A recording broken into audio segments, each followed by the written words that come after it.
আজি আমি আপোনাৰ অন্য এটা ব্লগলৈ আপোনালোকক সবকে স্বাগতম জনাইছোঁ। আজি আমাৰ কেজে ব্লগৰ ছেকেণ্ডটো ব্লগ আজি আমি শ্বুট কৰিব গৈ আছোঁ আৰু আজি আমি বেলেগ এখন ষ্টেটলৈ গৈ আছোঁ। ষ্টেটখনৰ নাম হ'ল অৰুণাচল আৰু আপোনালোকে চাই থাকক। বাকী আমাৰ জেদাই এতিয়া কিবা এটা ক'ব। নমস্কাৰ বন্ধুসকল, আপোনালোকলৈ আমাৰ নেক্সট ভিডিঅ'লৈ স্বাগতম জনাইছোঁ।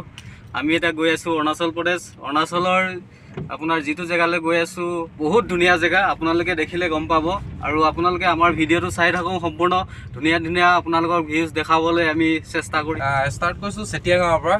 বাকী আমি যাম এতিয়া আপোনালোক অৰুণাচল কোন পিনেদি সোমাই যাম আপোনালোকক গোটেই ভিউখিনি দেখাম।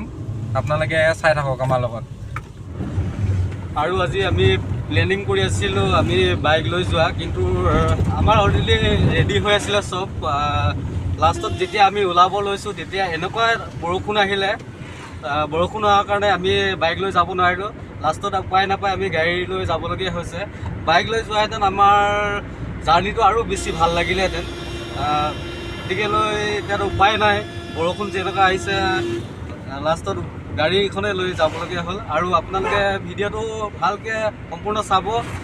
ইমান ধুনীয়া পৰিৱেশ, যিটো পৰিৱেশ আপোনালোকে দেখি পাগলা হৈ যাব। এনেকুৱা এটা পৰিৱেশ আপোনালোকে দেখি আপোনালোকৰ যাওঁ লাগিব। আৰু আপোনালোকক গোটেই আমি লোকেশ্যনটো দি দিম। এয়া আমি আহি পালোহি হাৰমতি আৰু হাৰমতিৰ পৰা আমি এতিয়া গুমটো দি যাম, কাৰণ গুমটোৰ ৰাস্তাটো ভাল বুলি কৈছে। গুমটো চাইডে বান্দৰদোৱা চাইডে অলপ বোলে ৰাস্তা আপোনাৰ লেণ্ডশ্লাইডো হৈ আছে বৰষুণ দিয়াৰ কাৰণে, আৰু ৰাস্তাবোৰ বহুত বেছি খলা বমা। এতিয়া আমি অৰুণাচল সোমালোঁ। গেটত আমাৰ পাছ চব চেকিং কৰা হৈ গ'ল।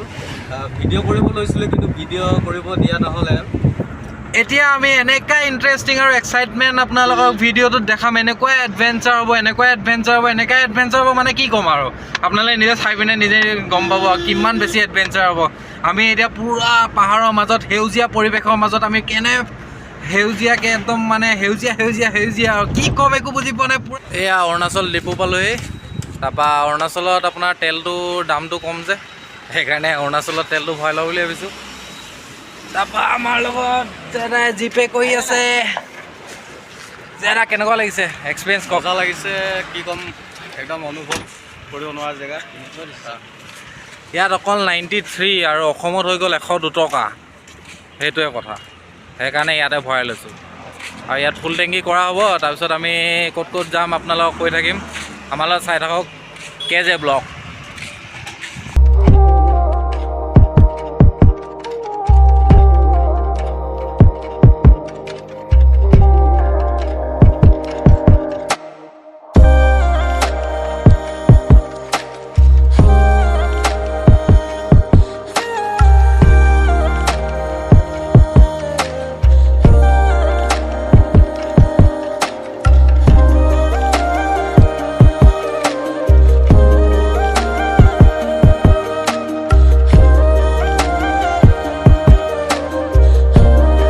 পাই গ'লোঁ প্ৰথম লোকেশ্যনটো, আপোনাৰ প্ৰথম ডেষ্টিনেশ্যনটো হ'ল গুম্পা মন্দিৰ হয়।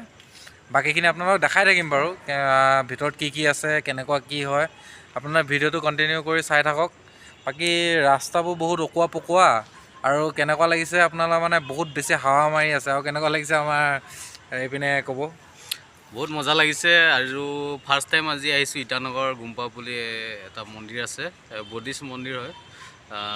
তো ভালেই লাগিছে গোটেই হেৰিটো। আৰু নেক্সট আমাৰ লোকেশ্যন চাই লওঁ, যদি টাইমটো মিলে আমি যাবলৈ চেষ্টা কৰিম আৰু আপোনালোককো দেখাবলৈ চেষ্টা কৰিম। ব'লক আপোনালোকে এতিয়া চাই থাকক আমাৰ লগত। আমি ব'লক লোকেশ্যনটো পূৰা কমপ্লিটকৈ দেখাই আছোঁ। এতিয়া জাষ্ট নামিছোঁ গাড়ীৰ পৰা। এইয়া চানা বনাই আছে গুম্পাত আহি পিনে। এতিয়া চানা বনাব দিছোঁ। এতিয়া স্পেচিয়েল চানা বনাব দাদাই। কি চানা বনাইছে, নিমখ দিছে নে নেমু দিছে? চব কেঁচা নেকি? চব কেঁচা চানা, বইল লোৱা নাই এইবিলাক।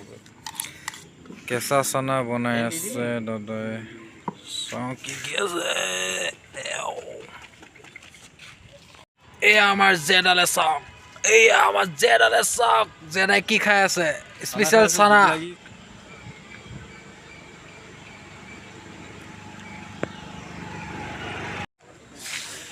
এতিয়া পালোহি আপোনাৰ গোম্পা মন্দিৰ। গোম্পা মন্দিৰ আপোনালোকক এতিয়া দেখাম।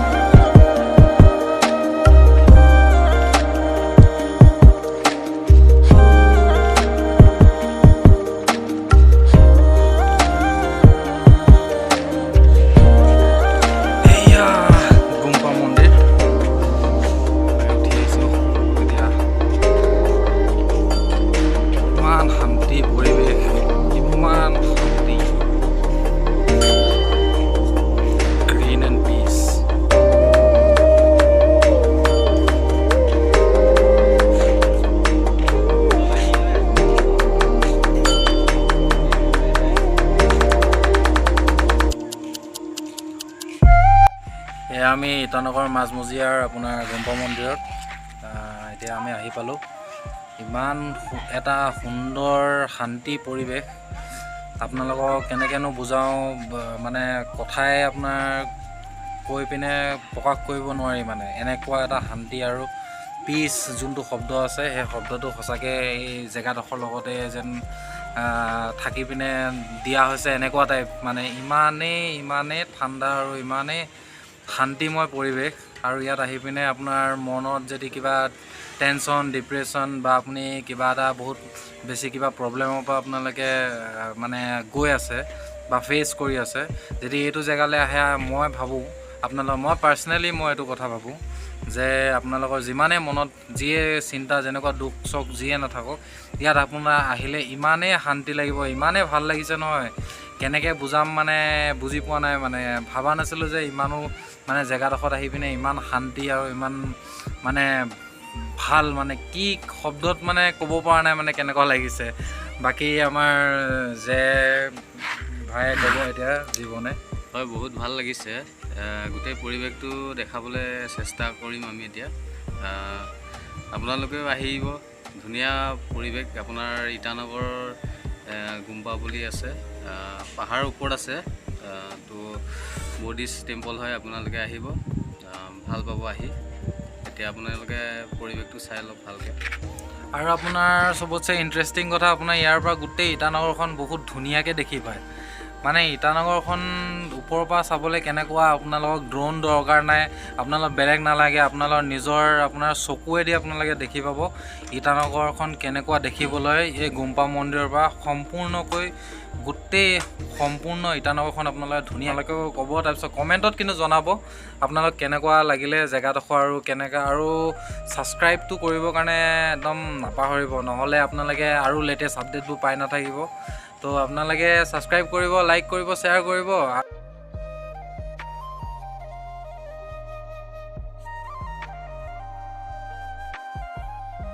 আমি এতিয়া ওলাই গৈ আছোঁ গোম্পাৰ পৰা, গোম্পা মন্দিৰৰ পৰা ওলাই আহিলোঁ। তাত জেগাটো ভাল লাগিলে। গোম্পা মন্দিৰ খতম হ'ল আৰু কমপ্লিটকৈ চালোঁ, পূজা চূজা কৰিলোঁ।